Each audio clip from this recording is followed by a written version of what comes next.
அதுக்கப்புறம் தாத்தா, பாட்டி எல்லாரும் என்ன சொன்னாலும் காவேரி கேட்க மாட்டேங்கிறாங்க. காவேரி வந்து சாவிய குடுத்துட்டு கிளம்பிடுறாங்க.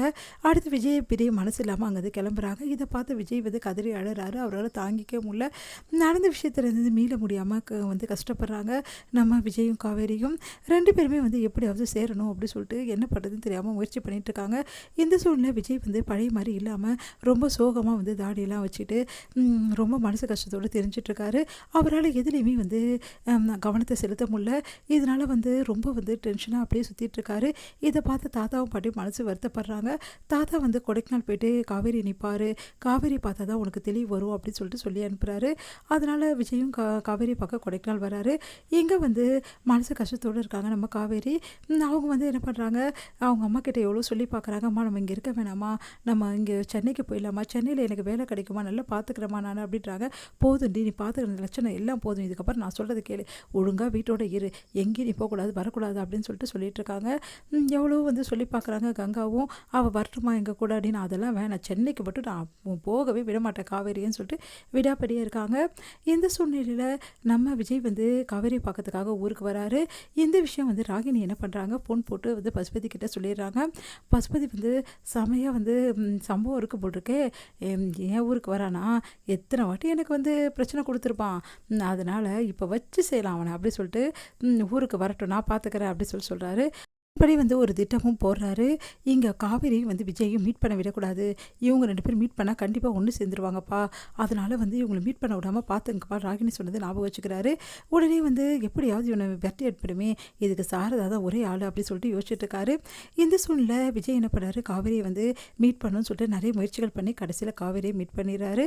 அப்போ காவேரி கிட்ட நடந்த விஷயத்தை எல்லாம் சொல்லணும், காவேரி கிட்ட எல்லாத்தையும் சொல்லி காவேரிகிட்ட மன்னிப்பு கேட்கணும், காவேரியை கையோடு கூட்டிகிட்டு போயிடணும், இதுக்கப்புறம் காவேரி நம்மளால் பிரிஞ்சு இருக்கவே முடியாது சொல்லிட்டு விஜய் முடிவு பண்ணுறாரு. இந்த சூழ்நிலை எல்லா உண்மையும் சொல்லலாம் அப்படின்னு சொல்லிட்டு காவேரி பார்க்க வராரு விஜய்.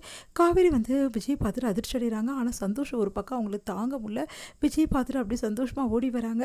அதே மாதிரி விஜயும் ஓடி வராரு. ஓடி வந்துட்டு அப்படியே நிற்கிறாங்க. அவங்களால எதுவுமே பேச முடியல. காவேரி நீ இல்லாமல் நான் எப்படி ஆகிட்டேன் தெரியுமா, ஐயோ இப்படி ஆகிட்டாரு அப்படி சொல்லிட்டு பார்க்குறாங்க. நீ இல்லாமல் அப்படி சொல்லிட்டு சொல்ல வராரு. கரெக்டாக அந்த டைமில் சாரதா அங்கே வந்துடுறாங்க. உடனே வந்து சாரதா வந்து என்னப்பா நினச்சிட்டு இருக்க உன் மனசில், எங்களை அங்கே தான் வாழ விடல, எங்கள் சொந்த ஊர்லேயே நீ வாழ விடக்கூடாதுன்னு முடிவு பண்ணியிருக்கியா, எதுக்கு நீங்கள் வந்த, இங்கே பாரு தேவையில்லாமல் என் பொண்ணோட வாழ்க்கையில் தலையிடாத நான் சொன்னேன்ல, மறுபடியும் ஏன்ப்பா வந்து தொல்லை கொடுக்குற, இங்கே பார் காவேரி நான் அவ்வளோதான் சொல்லிட்டேன், இந்த பையன்கிட்ட பேசினேன் அப்புறம் அவ்வளோதான் உனக்கு, வா காவேரி அப்படி சொல்லிட்டு கையை பிடிச்சி கூட்டின்னு போகிறாரு. மரியாதை ஊருக்கு போயிடு, அதான் உனக்கு நல்லது அப்படி சொல்லிட்டு போகிறாரு. இங்கே வந்து காவேரி அப்படி சொல்லிட்டு மனசு கஷ்டப்பட்டு அழுறாங்க. விஜய் பார்த்துட்டு காவேரியும் போயிடுறாங்க. அடுத்து வந்து இங்கே என்ன பண்ணுறாங்க, கரெக்டாக அந்த டைமில் பசுபதி வராரு. என்னப்பா கரெக்டாக சாரதா வந்து கூட்டிகிட்டு போயிட்டா போட்டிருக்கே காவேரியை, இப்போ என்ன பண்ண போகிற, பாவம் இல்லை தாடி வச்சு நீ ஏற்கனவே சுற்றுற, இன்னும் வந்து என்ன ஆக போறியோ தெரியலையே, எப்படியும் காவேரி உனக்கு கிடைக்க மாட்டா, ஏன் சாரதா எப்படி இங்கே வந்தால் திடீர்னு பார்க்குறியா, வேறு யார் காரணம், எல்லாம் நான் தான் காரணம், நான் தான் சாரதா வந்து கூட்டிகிட்டு வந்தேன், காவேரிக்கு வந்து உனக்கும் செட் ஆகாது விஜய், தேவையில்லாமல் எதுக்குப்பா நீ போயிட்டு அங்கே வந்து அவள் கூட வந்து அழுவணும், உனக்கு தான் வந்து வெண்ணிலா இருக்காளே வீட்டில், வெண்ணிலாவை கல்யாணம் பண்ணிக்கினே நீ முதல்ல விரும்பின பொண்ணு, நல்லா கல்யாணம் பண்ணி சந்தோஷமாக வாழ்கிறது வாழ்க்கையை விட்டுட்டு எதுக்கு தேவையில்லாமல் இந்த பொண்ணு கூட அழுதுட்டுருக்க, இவங்களாம் விளங்கவே மாட்டாங்க, இவங்களாம் வேஸ்ட்டு, இவங்கள மாதிரிலாம் ஒருத்தவங்க தேவையே கிடையாது அப்படின்லாம் பேசுகிறாரு. காவேரியை பற்றி கொஞ்சம் மோசமாக பேசிகிட்டு இருக்காரு. அதை பார்த்து வந்து செமைய டென்ஷனாக விஜய், என் பொண்டாட்டியே எப்படின்னு எனக்கு தெரியும், தேவையில்லாமல் என் பொண்டாட்டியை பற்றி ஏதாவது ஒரு வார்த்தை பேசினேன், நான் உங்கள் ஊர் ஏன் ஊர்னு பார்க்க மாட்டேன், நான் என்ன செய்வேன்னு தெரியாது அப்படின்னு சொல்லிட்டு செமைய டென்ஷன் ஆகிறாரு விஜய். அப்படியே வந்து முறைக்கிறாரு பசுபதி.